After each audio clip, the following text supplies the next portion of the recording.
तर नमस्कार शेतकरी मित्रांनो, पुन्हा एकदा आपण फेसबुक लाईव्ह सेशन मध्ये आलेलो आहोत.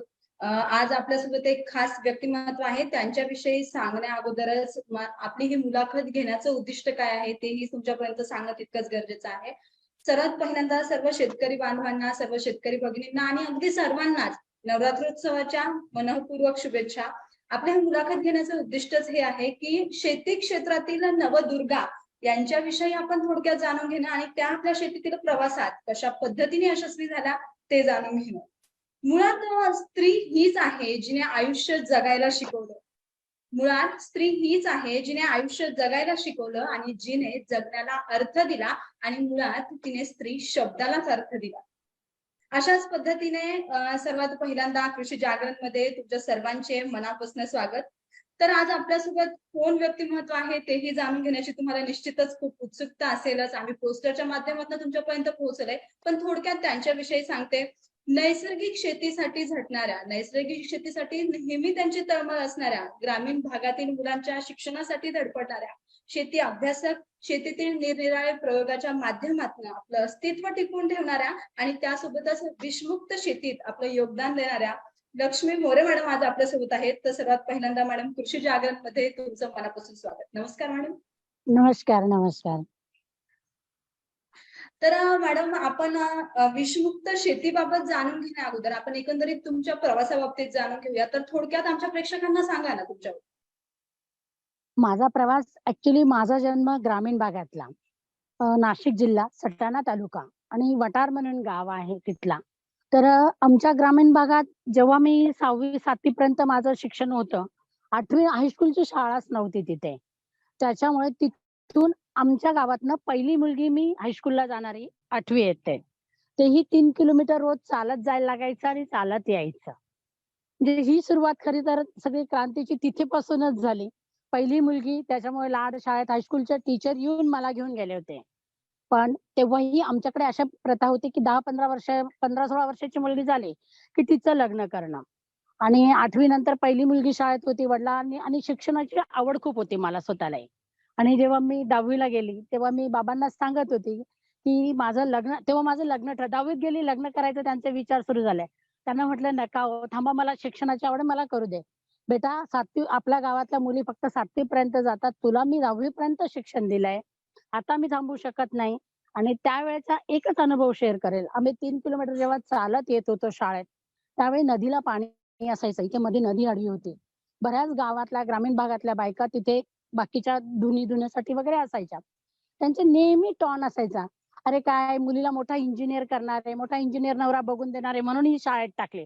काही झालं तर जबाबदार कोण? कारण दोन्ही बाजूनी ऊसाचं शेत होतं आणि त्याच्यातनं मला हायस्कूलला शाळेत यावं लागत होतं. मग तिथून माझा शिक्षणाचा प्रवास झाला. 10वीत असताना लग्न झालं. 2 मुलं झाली, 1 मुलगा 1 मुलगी. पण माझ्या बापाने ठरल्याप्रमाणे इंजिनियर नवरा शोधून दिला मला. तर 2 मुलं झाली, सगळं छान सुखावं होतं. पण मला त्याच वेळी असं वाटत होतं की माझ्या आयुष्यात ना काहीतरी मिसिंग आहे, म्हणजे मी काहीतरी हरवते माझ्यातनं. म्हटलं मग काय करायचं? गावी आलो मध्यंतरी. आमचे टीचर होते, प्रिन्सिपल इथले शाळेचे. त्यांना म्हटलं, सर असं असं माझे परत पुढे जाऊन शिक्षण घ्यायची इच्छा आहे. ते म्हणाले, हो खूप छान, बरं फॉर्म भरून देतो 10वीचा. कारण आम्हाला इंग्लिश एबीसीडी सुद्धा लिहिता येत नाही 10वी पर्यंत. त्याच्यामुळे इंग्लिश विषय माझा 10वीत नापास झाली होती, इंग्लिश विषय राहिला होता. आणि भरला फॉर्म परत. पण आमचं थोडंसं जॉईंट फॅमिली होती. पहिल्या वर्षी परीक्षेला काही कौटुंबिक अडचणींमुळे पहिल्या वर्षी येता आलं नाही. आली म्हणजे पेपरला, पण पेपर देता आले नाही. दुसऱ्यांदा परत फॉर्म भरले तरी सेम. तिसऱ्यांदा फॉर्म भरले तरी सेम, तरी पेपरला येता आलं नाही.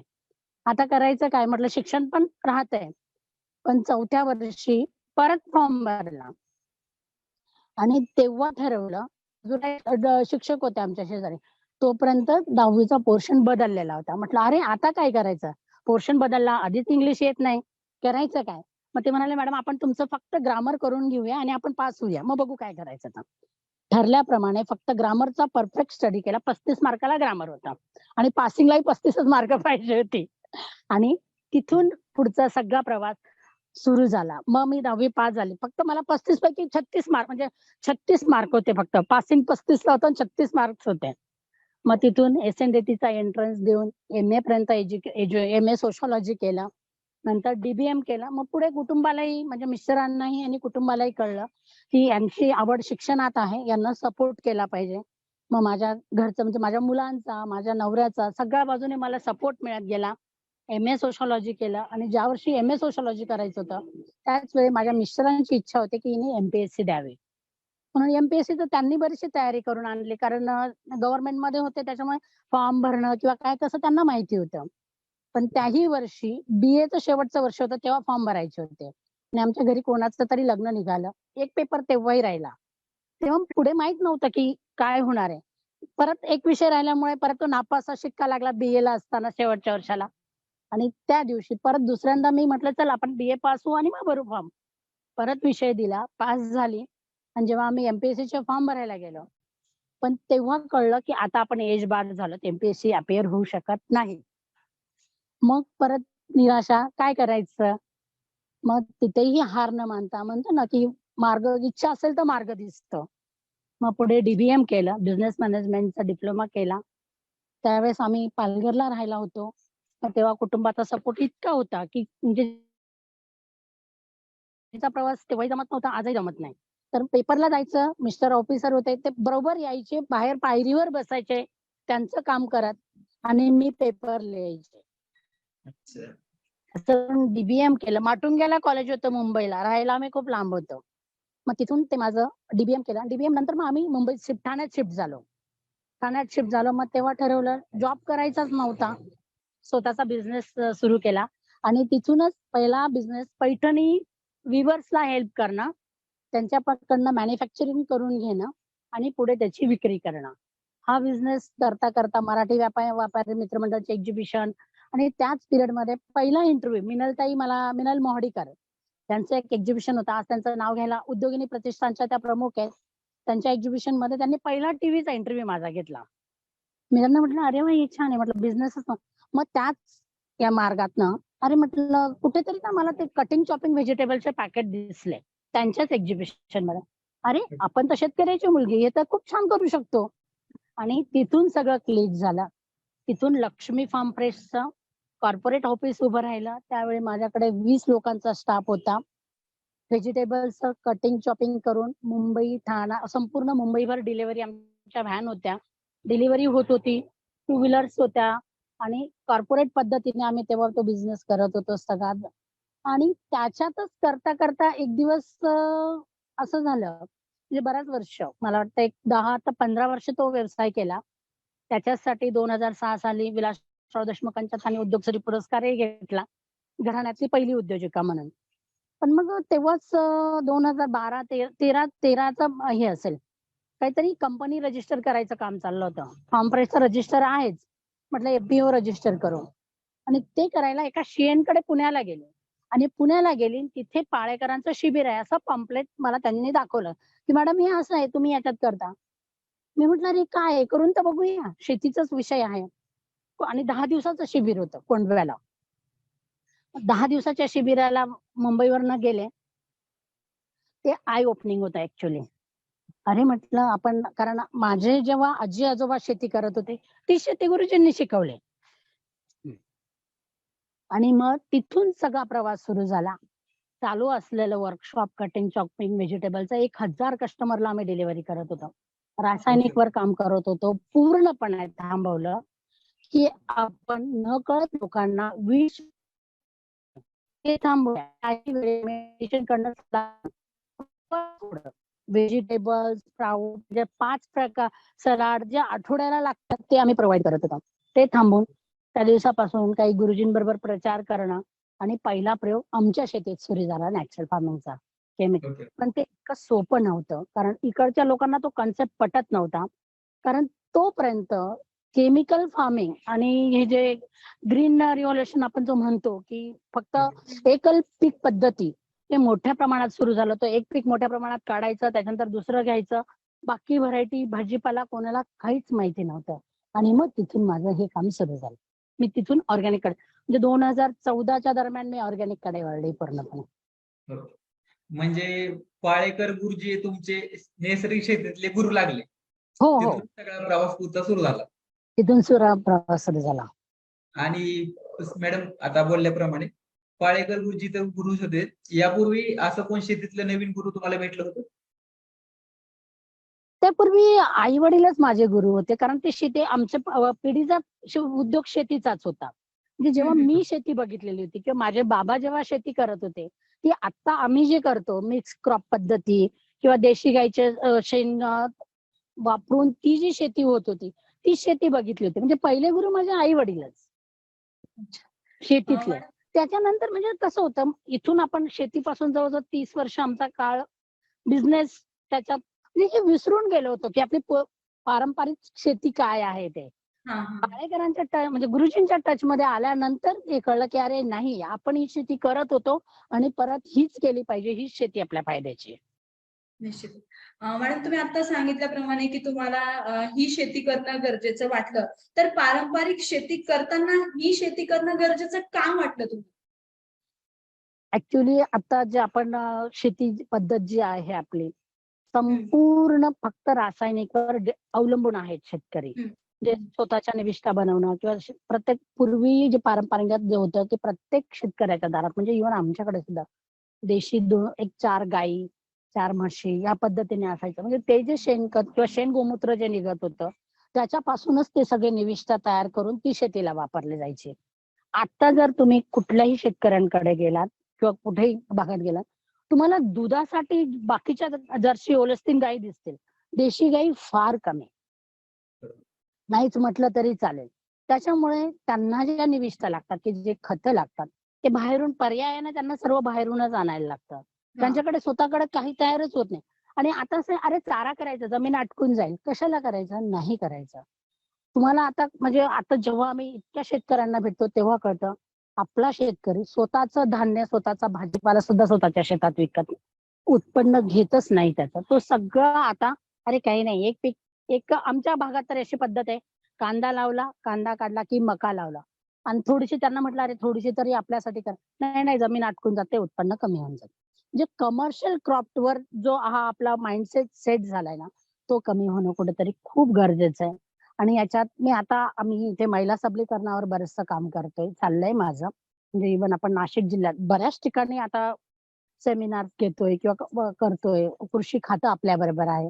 मी महिलांना फक्त माझं एकच सांगणं आहे, बायांनो तुमच्या घरचं अन्न तुम्ही पिकवा. घरच्यांची भांडा, काय करायचं करा. पण स्वतःपुरतं एक 5 गुंठ्याचा प्लॉट घ्या. घरचं धान्य पिकवा, भाजीपाला लावा. त्याच्याशिवाय कारण पूर्वी आमच्या ह्या भागामध्ये इथे पोल्युशन काही नाहीये. जिथे मी आता बसते तिथे. म्हणजे आजाराचे प्रमाण फार कमी होते. आता वयाच्या 30शी 40शी पासून मुलं डायबिटीज, बीपीचे आजार घेऊन आणि त्या औषधांवर शिफ्ट झाले. हे जर बरोबर. थांबवायचं असेल कुठेतरी तर आपल्याला विषमुक्त शेतीशिवाय पर्यायच नाही. निश्चितच. मॅडम, तुम्ही आता खूप छान पद्धतीने विषमुक्त शेती किती महत्वाची आहे हे समजावलं आहे. पण मला एक विचारायचं मॅडम, की 7वी नंतर तुम्हाला शिकायची इच्छा होती. त्यानंतर तुम्ही 10वी बाहेर शेजारच्या गावात जाऊन शिकल्या. 10वी नंतर लग्न झालं. त्यानंतर तुम्हाला सिव्हिल इंजिनियर हसबंड भेटले. त्यानंतर परत तुम्ही शिकण्याची इच्छा व्यक्त केली. सर्व MBA, MA वगैरे सर्व काही झाल्यानंतर पुन्हा मग शेतीकडे येण्याची ओढ कशी लागली तुम्हाला? कारण व्यवसाय त्याच रिलेटेड होता. हां, हां. भाजीपाला कटिंग चॉपिंग करून आपण डिलिव्हरी करत होतो आणि हं. तेव्हा माझी शेती होतीच. हां. शेती आमची वडिलोपार्जित थोडीशी होती. मी व्यवसाय करत असताना काही मी स्वतःने वाढवली. जे आम्ही एकत्र करून ती एक वाढवलेली होती. आणि नेमकं गुरुजींच्या टचमुळे आल्यामुळे असं वाटलं, की नाही परत आपल्याला शेतीचंच काम करायलाच हवं. कारण हे आपल्या रक्तात आहे आणि आपण जर नाही केलं तर हे अवेअरनेस नाही होणार. मग तेव्हापासून शिबिर कंडक्ट करणं. शिबिर करता आणि शहरी भागात जेव्हा आम्ही सर्व्हे घेतला, लोकांनाही त्याची खूप गरज होती. आणि हे विकतं आणि तोच ग्राहक वर्ग जो माझ्याकडे तो हजारभर ग्राहक वर्ग होता. तोच ग्राहक वर्ग विषमुक्त अन्नाकडे वळला. आणि याच्यात माझ्याच घरामध्ये एक घटना अशी घडली. माझ्या मिस्टरांना एक अटॅक येता त्यांचं बायपास झालं. त्या पिरियडमध्ये. तेव्हाही मी बराच विचार केला. आपलं सगळं व्यवस्थित आहे. भाजीपाला, स्प्राउट जे काही आहे ते घरचं येतंय, सगळ्या गोष्टी व्यवस्थित. तरी मग ही घटना आपल्यापर्यंत कशी आली? मग त्याच्यावर तेव्हाच खूप जरा थोडंसं सखोल स्टडी करता लक्षात आलं, की हे सगळे अन्नाचे दुष्परिणाम आहेत. मग हे कुठे थांबवायचं? मग त्याच्यात अजून मग ते कुठे मिळेल हे? त्या अन्नाच्या शोधात की केमिकल विषमुक्त फ्री, ऑर्गॅनिक तेव्हा म्हणायचं फार लिमिटेड होतं शहरात आणि महाग पण खूप होतं आणि ते किती ऑर्गॅनिक किती प्युअर आहे हे माहित नव्हतं. मग म्हटलं आपणच का नाही प्रयोग करायचे, आपणच करूया. मग माझं शिबिर झाल्यानंतर माझ्या मिस्टरांचं पण जॉबमध्ये असताना त्यांचेही 1-2 शिबिर झाले. त्यांना त्याच्यात आवड निर्माण झाली. मग त्यांना आवड निर्माण झाल्यावर मग 2018 पर्यंत हे असं अप्स अँड डाउन चालू होतं. पण 2018 मध्ये जेव्हा ते रिटायर झाले, त्या दिवशी आमच्याकडे दोघांकडे प्रश्न होता, करायचं काय? 9 ते 5 जॉबमध्ये अटकवायचं नव्हतं. परत तेच सगळं रुटीन कारण हे न संपणारा विषय होता. मला शेती करायची आहे म्हणे. म्हटलं गुड. म्हटलं जा मी इथे मार्केटिंगचं काम बघतेच आहे. माझं काम चालूच होतं. म्हटलं तुम्ही शेती करू शकता. सुरुवातीला म्हणजे 1-2 वर्ष अप-डाऊन मुंबईवरनं येऊन जाऊन त्या पद्धतीने शेती चालू होती. पण कोरोना काळामध्ये खरंच नॅचरल शेतीने खूप महत्व पटवून दिलं. तोपर्यंत छोटंसं घर इथे आम्ही घरही आमचं मातीचं आहे. पूर्ण घर आहे, ते बंगला नाहीये. छोटंसं घर आहे माझं. हां. मातीचं घर बांधलंय. त्याला आणि मग तिथे राहायला सुरुवात मग कोविडच्या पिरियडमध्ये आम्ही इथे आलो. सुरुवातीला परमिशन नव्हती. मग नंतर मे महिन्यात परमिशन मिळाली आम्ही इथे आलो. खरं काम माझं इथे आल्यावर सुरू झालं. इथे आलो आम्ही आमचं शेत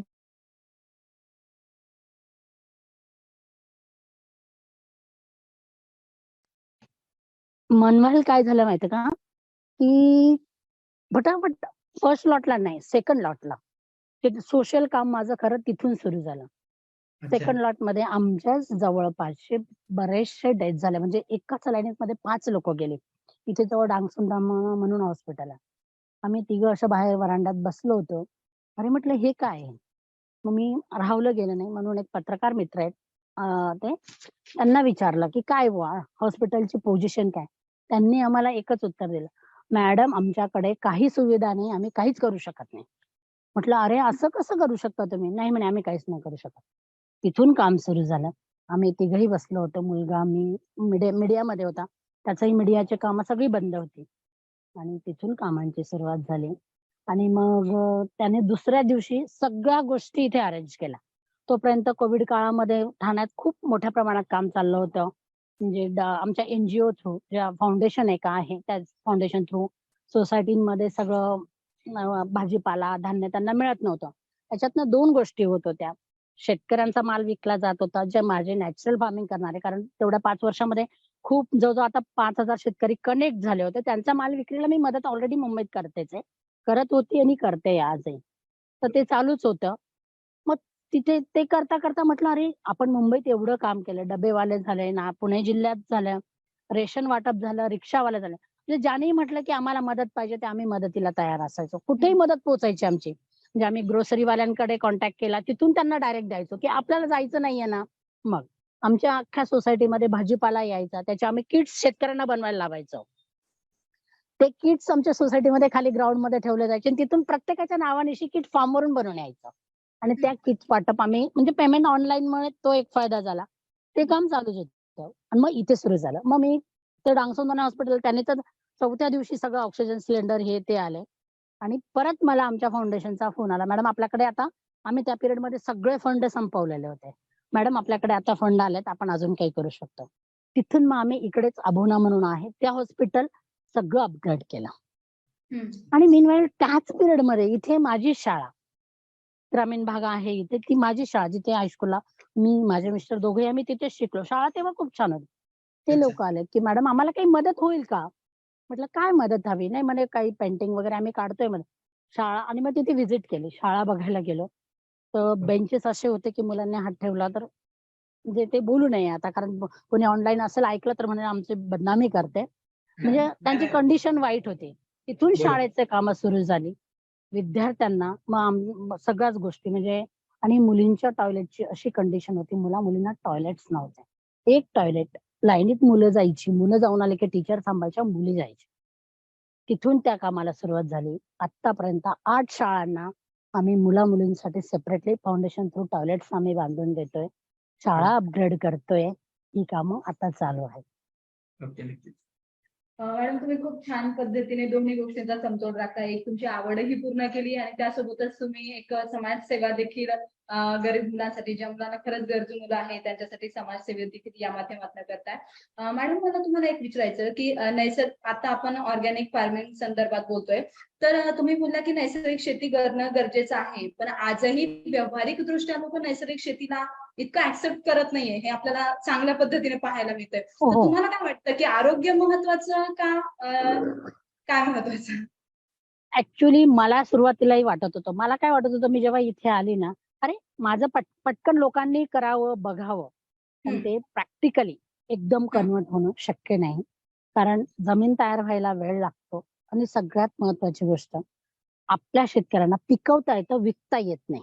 बरोबर. ज्या बरोबर. दिवशी शेतकऱ्याला पिकवणं आणि विकणं दोन्ही गोष्टी जमतील, त्या दिवशी त्याला नॅचरल फार्मिंगवर शिफ्ट व्हायला काहीच प्रॉब्लेम नाही. कसं होतं, आपल्याला असं वाटतं, की नाही शेतकऱ्याने इमिजिएट तिकडे करावं, पण ते होऊ शकत नाही. कारण त्याच्यात जबाबदाऱ्या असतात. कारण त्याच्यावर हं, त्याचा पूर्ण कुटुंबाचा उदरनिर्वाह असतो. त्याच्यामुळे आता आपल्याकडे शेतीशाळा सुरू होते पुढच्या महिन्यापासून. तर शेतकऱ्यांना मी आधी तुम्ही स्वतःपुरतं 1 एकर पिकवा आधी. जे धान्य, भाजीपाला आहे, ते पिकता-पिकता विकवा. म्हणजे ते पिकता-पिकता विका. लोकांना त्याची चव कळू दे. लोकांना त्याची चव कळली, की लोकं तुमच्यापर्यंत घ्यायला येतील. मी म्हणत नाही आता 4 एकरचा शेतकरी आहे, एकदम तो सगळं नको जमीन करू. तर 1 एकर करून तर बघ, खाऊन तर बघ. तुझं तिथे खर्च कमी झाला, तर तुझा डॉक्टरचा खर्च कमी होतो पुढचा. डॉक्टरचा कमी तुमच्या कुटुंबाची हेल्थ सुधारली, तर तुम्ही आजूबाजूच्या अजून 4 कुटुंबांची तब्येती तुम्ही सुधारू शकता. त्याच्यासाठी ही काळाची गरज आहे नॅचरल फार्मिंगवर कन्व्हर्ट होणं. कारण आता खूप साऱ्या जमिनी पूर्णपणे नापीक होत चालल्या ही अजून लक्षात येत नाही. त्याचे आपण म्हणतो ना, एखादा व्हायरस किंवा एखादी काही गोष्ट असेल, की हं. तिचा रिझल्ट यायला वेळ लागतो. 5 वर्ष, 10 वर्ष. अजून 10 वर्षानंतर जमिनींची परिस्थिती काय असेल या रासायनिक खतांमुळे, त्या दिवशी थोडंसं डिफिकल्ट होऊन जाईल. अन्नामध्ये सकसच ना काही नाहीच आहे. आता आम्ही 15 ऑगस्टच्या दिवशी माझ्या हाताने फ्लॅग होस्टिंग होतं. शाळेत गेलो होतो. ते विद्यार्थ्यांची कंडिशन सांगते. सकाळची वेळ होती. ऊन नव्हतं. सकाळ पावसाळी वातावरण. तरी 5 मुलं बेशुद्ध पडली. नक्कीच. ना सकस आहार येतो. बरोबर आहे. घरून चांगला आहार मिळतो. मग मुलं बेशुद्ध पडायचं कारण काय? कारण मुलांमध्ये प्रतिकारशक्तीच राहिलेली नाही. बरोबर. पुढच्या पिढी जर चांगली ताकदवान बनवायची असेल, तर तुम्हाला ऑर्गॅनिक किंवा नॅचरल फार्मिंगवर वळल्याशिवाय पर्यायच नाही. अच्छा. हां, मॅडम बरोबर आहे. आता ही नैसर्गिक शेती वगैरे किंवा नॉर्मल शेती करताना आजकाल मजूर टंचाईची भरपूर प्रमाणात समस्या निर्माण होते हो. किंवा बहुतांश ठिकाणी मजूर टंचाई अभावी पिकांचं नुकसानही होते. त्यावेळेस मग मजूर टंचाई आणि नैसर्गिक शेती समतोल कसं राखावा किंवा एकमेकांना कशी मदत करावी काय? 2 पर्याय आहेत त्याचे. एक तर तुम्हाला ऑटोमेशनमध्ये थोडंफार जायला पाहिजे. बरोबर. ऑटोमेशनमध्ये आता फवारणीला पूर्वी मजूर लागायचे पाठीवर घेऊन. आता ड्रोनने शेतकरी फवारणी करायला लागला. म्हणजे तो एक त्यांचा हे झाला.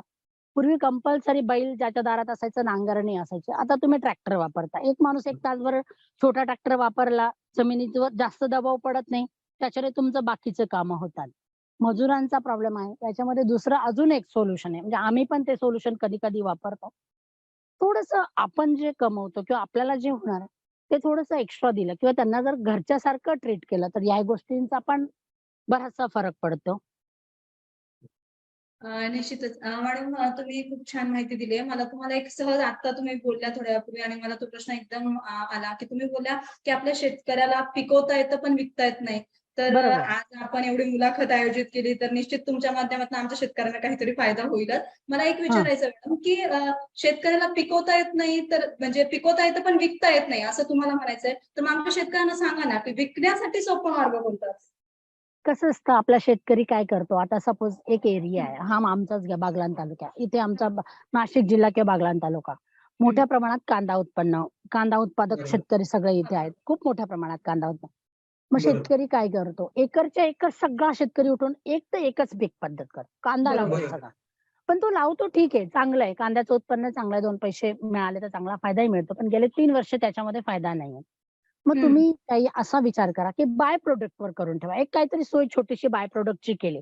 आता कांद्यामध्ये ड्राय कांदा घेतला, तर तो मार्केटिंगला तुम्हाला कसा करता येईल? आणि सगळ्यात दुसरी महत्वाची गोष्ट, बल्कने काढतात. बल्कने काढला ना, तेव्हा तुमचं विक्री नियोजन नसेल, की मग तुम्हाला अडचणीचं होतं.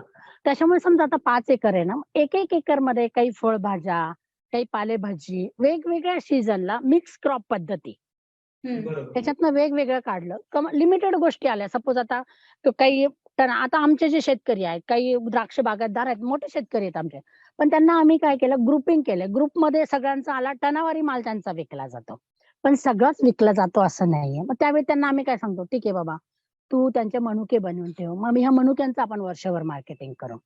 म्हणजे शेतकऱ्यांना थोडासा वेगळा दृष्टिकोन घेऊन काम केलं ना, थोडक्यात तर हा, याच्यातनं नक्कीच फायदा होतो. म्हणजे थोडक्यात एक प्रोसेसिंग बिझनेस मध्ये शेतकऱ्यांनी हो, वळावं. हो. आणि थोडंसं पॅकिंग किंवा मग बाकीच्या आता गटशेतीचा आता कृषी विभाग किंवा बाकीचे बरोबर. गटशेती करायला सांगतात तुम्हाला. तुम्ही सगळं एकत्र केलं तर खरेदी आणि विक्री दोन्ही गोष्टी तुम्ही चांगल्या पद्धतीने करू शकता. आता माझंच उदाहरण घेतलं तर आमच्या शेतामध्ये नॅचरलचे 18 प्रकारची फळझाडं आम्ही लावलेली आहेत. पण मग आम्ही स्वतः बरंचसं सगळं स्वतःच विकलं जातं असं काही नाहीये. कधी-कधी हम्म. होलसेलला पण द्यायला लागतं. त्यावेळी जर तुमच्या प्रॉडक्टची चव त्या पद्धतीने म्हणजे परत लोकं तुमच्याकडे घ्यायला येतात. नक्कीच. मॅडम तुम्ही आता सांगितलं गटशेती, तर गटशेती संदर्भात सांगा ना, की कशा पद्धतीने शेतकरी एकत्र आणि येऊ शकतो? आणि बरेच दिवस झाला सरकारकडूनही गट शेतीसाठी प्रोत्साहन दिलं जाते. पण हो. राज्यातून पाहिजे असं गट शेतीला प्रोत्साहित किंवा शेतकरी एखाद्याला असं एकत्र येत आहेत आणि पुढे काम करतात असं दिसून येत नाही. नेमकं अडचणी काय येतात शेतकऱ्यांना किंवा गट शेती करण्यासाठी? गटशेती करताना शेतकऱ्याला अजून विश्वासच नाही, की एवढं एकत्र येऊन या पद्धतीने काम होऊ शकतं. हा. ठराविक लोकं एकत्र आलेत. आता आमच्याच विभागात एक सह्याद्री फार्म आहे, विलास शिंदेंनी वगैरे केलेलं आहे. ते लोकं बरोबर. त्याच्यातनंच तेच उदाहरण आहे ना. पण बाकीचे जे छोटे-छोटे शेतकरी आहेत, ते अजून एकत्र यायला तयार नाहीयेत. माझेही तेच प्रयत्न चालू आहेत. मी तर शेवटी आता महिलांना एकत्र करायला घेतलंय. हे ऐकत नाही ना, ठीक आहे त्यांच्या महिलांना एकत्र करूया आणि त्या पद्धतीने महिला सबलीकरणावर आपण आता मोठ्या प्रमाणात काम करतोय. ओके. म्हणजे गट शेतीसाठी शेतकऱ्यांना प्रोत्साहन करण्यासाठी वेगवेगळ्या फर्मनी एकत्र येणं गरजेचं आहे आता. हो. आणि एक कसं असतं त्यांना त्यांच्या स्वतःच्या आता सपोज आता एक कुठलंही उदाहरण घेतलं तुम्ही. कांदा घ्या किंवा इतर पिकं घ्या. ते तुम्ही जर विपणन करून मोठ्या प्रमाणात मोठ्या सिटीजमध्ये आता 4 शेतकरी आहेत. त्याच्यातले 2 शेतकरी तुम्ही मागची शेती बघू शकता. 2 तुम्हाला विक्रीला पुढे गेलात ना. शेतकऱ्याचा बरोबर. सगळ्यात प्रॉब्लेम काय आहे? आता एक आहे किंवा दोघं घरात आहेत. त्यांना असं वाटतं आम्ही पिकवायचं की विकायचं? विकायला जायचं की पिकवायचं? बरोबर. हे कन्फ्युजन आहे. गटशेती जेव्हा केली त्यातले एक सपोज एक 10-12 लोकं एकत्र आली. 5 लोकं पुढे मार्केटिंगला गेली. 5 लोकं तुमचं मागचं सांभाळू शकता ना. निश्चितच. मॅडम तुम्ही आता बोलल्या, की महिला सबलीकरणासाठी आता पुरुष ऐकत नाही, तर मी महिलांना एकत्रित घेऊन काम करणार. तर महिलांना एकत्रित घेऊन नेमकं काय कन्सेप्ट आहे तुमची? काय काम करायचंय तुम्हाला? महिलांचं एकत्रित करणं असं चाललंय आता. एक तर माविम बरोबर पण आपण कनेक्ट होऊन थोड्याफार प्रमाणात काम चाललेलं आहे. आणि हं. दुसरं महत्वाचं असं आहे महिलांचं कसं माझं एकच इच्छा आहे. शेतकरी पिकवतो, बरोबर आहे. आता आमच्या भागात नाचणी, बाजरीचे बाय प्रॉडक्टवर महिला ठीक आहे कामाला जातात, शेती करतात, रोजचं रुटीन आहे तुमचं सगळं चालेल.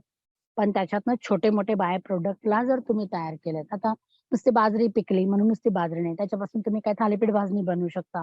नाचणी, वरी पिकते. आता मिलेट्सवर पण आपण थोडंफार काम चाललंय. ते पॅकिंग करून तुम्हाला जर विकता आलं, तर तुमच्या कुटुंबाला नक्कीच चांगला हातभार लागेल. म्हणजे हे जे फक्त 2च पिकं आली आणि त्या 2 पिकांच्या उत्पन्नाच्या मध्ये जो गॅप जातो, आर्थिक नियोजन सगळं त्यावेळेस त्यांना बाहेरून पैसे घ्या. तर हे कुठेतरी थांबेल महिला ज्यावेळेस कामाला लागतील तेव्हा. निश्चितच. मॅम तुमचं लक्ष्मी फार्म आहे. तर लक्ष्मी फार्मच्या माध्यमातून आता कोणकोणती पिके घेतली जातात? माझ्याकडे 18 प्रकारची फळझाडं आहेत. हं. त्याच्यामध्ये आणि आम्ही जनरली देशी वाण सगळे वापरतो. जो जुना नामशेष झालेला गहू आहे, खपली गहू, सोनामोती गहू, त्याला जुनं पैगंबरी नाव आहे. जे जो खपली आहे तो हे ग्लुटॉन फ्री आहे. पैगंबरी आहे, तोही खायला चांगला आहे, चवीला चांगला आहे. त्या देशी वाण जोपासण्याचंही कामं करतोय आपण आता आणि तेच लावतो आणि माझ्या शेतात सगळं पिकतं. म्हणजे मूगपासून, नागलीपासनं, मिलेट्सपासनं आणि सगळी फळं. आम्ही कुठलीही गोष्ट विकत आणत नाही. काहीतरी आणि 17-18 प्रकारची फळझाडं आहेत त्याच्यामुळे रोज काहीतरी फिरलं संध्याकाळी की काहीतरी फळं मिळतात. आमच्याकडे बरं. काश्मीरी वेलची केळी आहे. आणि सरस्वती सेवन सीताफळ आहे, बाळानगर आहे, सगळ्या व्हरायटी येतात. ओके. इव्हन सफरचंद पासून सगळे. अगदी अच्छा अच्छा वाव.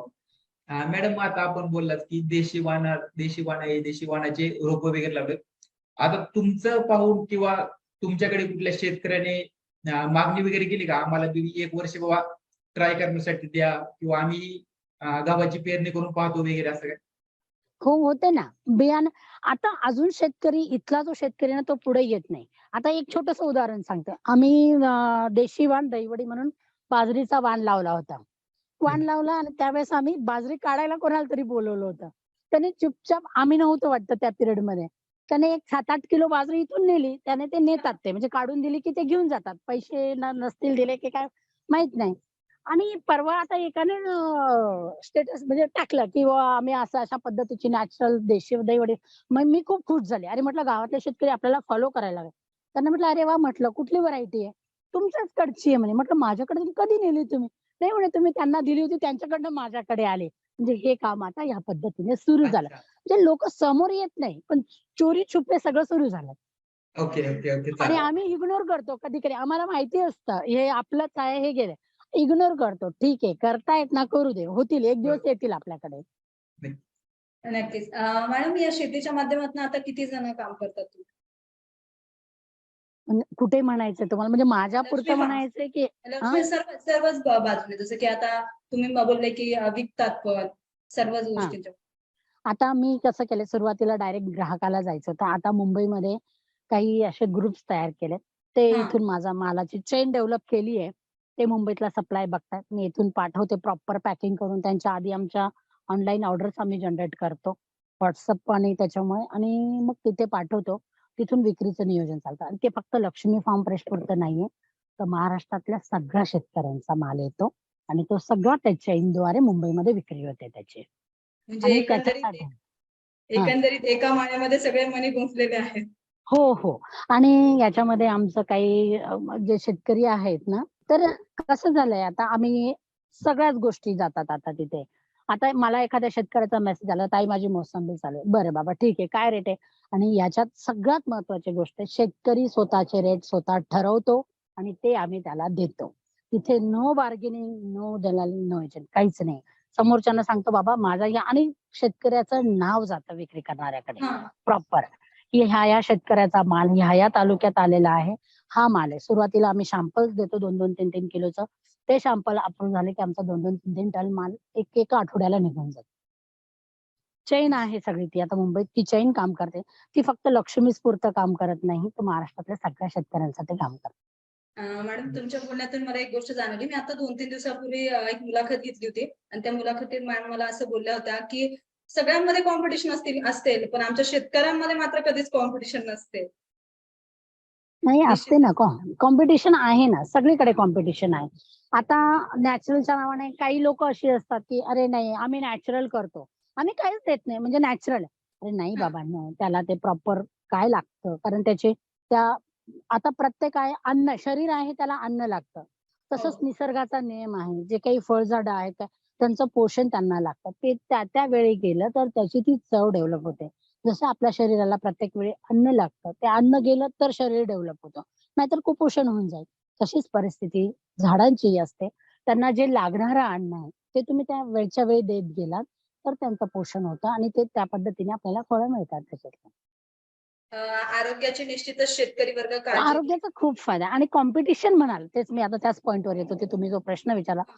कॉम्पिटिशन तशी म्हणता येणार नाही. कारण खाणारी तोंड पिकं काम करणारी तोंड. याचा ताळमेळ बसल्याशिवाय ते होणारच नाही. शेतकऱ्याची कॉम्पिटिशन कुठे येते? मी आधी विकतो का? माझा आधी चांगला मला कुठल्या सीझनला मला चांगला रेट इथे ही शेतकऱ्याची कॉम्पिटिशन आहे.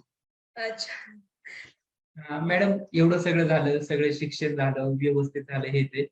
एक बाबा असं थोडंसं तुमच्या आयुष्यात असा कोणता एक सुवर्ण क्षण वगैरे आला की किंवा सरकारकडून म्हणा किंवा संस्थेकडून कोणता पुरस्कार वगैरे आपल्याला सन्मानित करण्यात आलं आणि तो क्षण सांगते. काय झालं आमचं कोविड काळात कामं चालू होती आणि मलाही माहीत नव्हतं. एके दिवशी माझ्या सोसायटीतनं मला फोन आला. मॅडम आधार कार्डची झेरॉक्स पाठवा. मला वाटलं आता तिथे राहत नाहीये, कोविडचं काहीतरी चाललंय म्हणून मागवली असेल आणि दिली पाठवून मी आधार कार्डची झेरॉक्स आणि मला डायरेक्ट तिथून फोन आला, की तुम्हाला या तारखेला राजभवनमध्ये यायचंय. म्हटलं राजभवनमध्ये? नाही म्हणे, तुमचं डायनामिक लीडरशिप पुरस्कार राज्यपालांच्या हाताने तुम्हाला द्यायचा. तुम्ही त्या दिवशी तिथे राजभवनमध्ये पोहोचा म्हणे.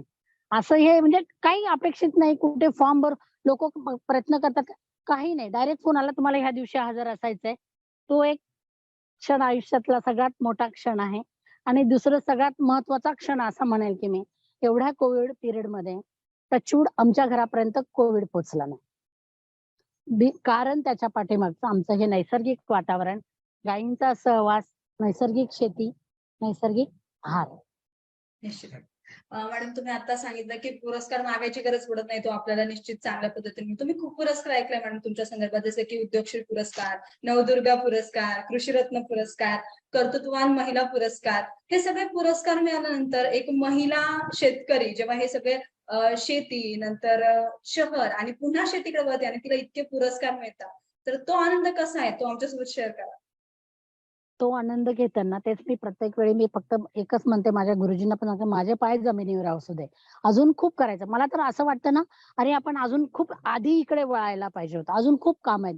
म्हणजे इथे जे शेतकऱ्यांच्या अडचणी बघतो किंवा शेतातल्या बघतो ना, असं वाटतं नाही, अजून आपल्याकडे काय आता दिवस कमी नाही पडणार ना आपल्याला हे काम करता. खूप काम आहेत आणि खूप काही करायचंय, खूप पुढे जायचंय. ही तर मी तर म्हणेन की ही सुरुवात आहे. केल्याने होत आहे रे. आधी केलेची पाहिजे.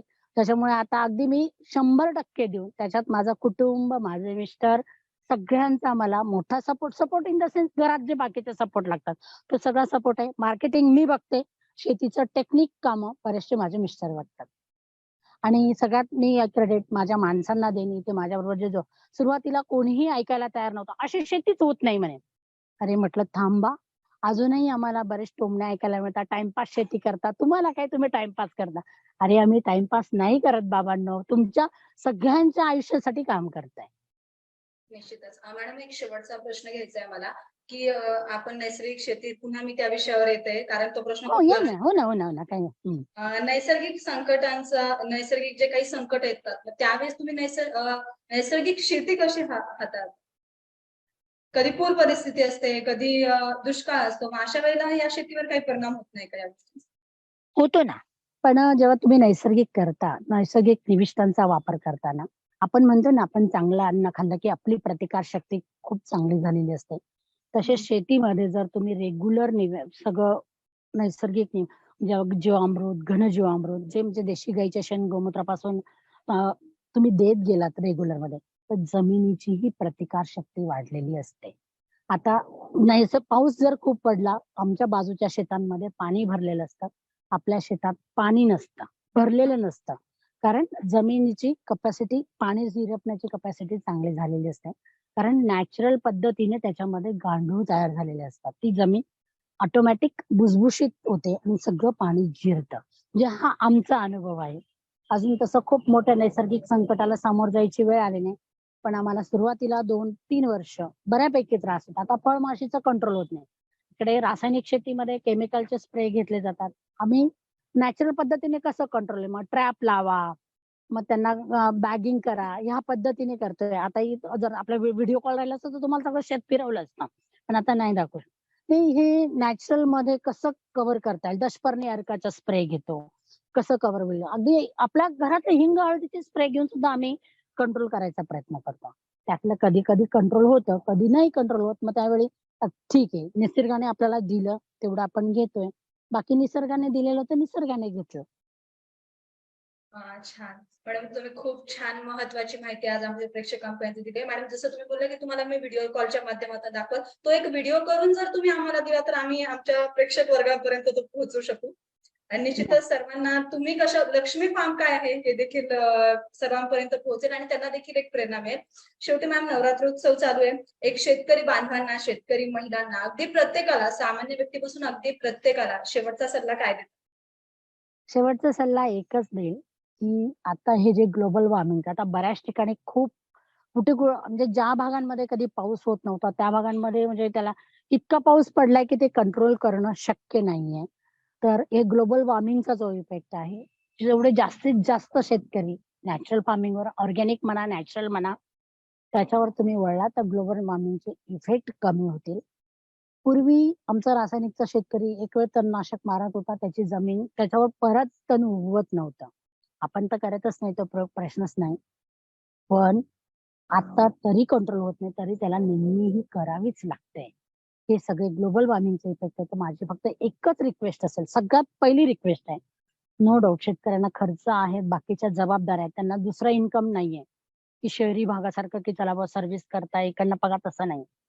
ते करता तुम्ही स्वतःच्या कुटुंबाच्या आरोग्यासाठी कमीत कमी 1 एकर शेतीमध्ये तुमचं स्वतःचं वर्षभर लागणारं धान्य, तुमचा भाजीपाला, 4 फळझाडं आणि ज्यांना शक्य नाही, शहरी भागातले काही आहेत, त्यांनी छोटंसं किचन गार्डनिंग पद्धत आता सध्या होते.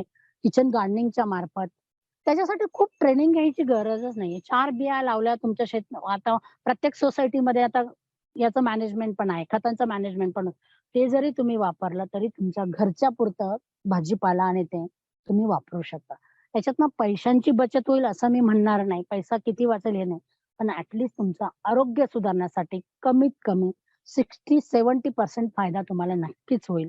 एवढं करावं आणि याच्यासाठी माझी सगळ्यांना ही कळकळीची विनंती की तुम्ही कमी जे शेतकरी बांधव आहेत त्यांनी 1 एकर तरी शेती नॅचरलमध्ये आणा आणि बाकीचं तुम्हाला कमर्शियल घेता हळू-हळू आणि एक वेळ नॅचरलमध्ये उतरले त्या फळांची, भाजीची, धान्याची चव तुम्हाला कळली, की तुम्ही ऑटोमॅटिक बाकीचंही सगळं नॅचरलमध्ये तुम्ही करायलाच लागून जाता. म्हणजे त्याच्यासाठी वेगळा पर्यायच राहत नाही तुम्हाला. तुमची मानसिकताच तुम्हाला तिकडे वळू देत नाही. निश्चितच प्रेक्षक वर्गापर्यंत काय पोहोचलं असेल मला माहित नाही, पण मॅम मला आज तुमच्याकडून खूप काही गोष्टी शिकायला मिळाल्या.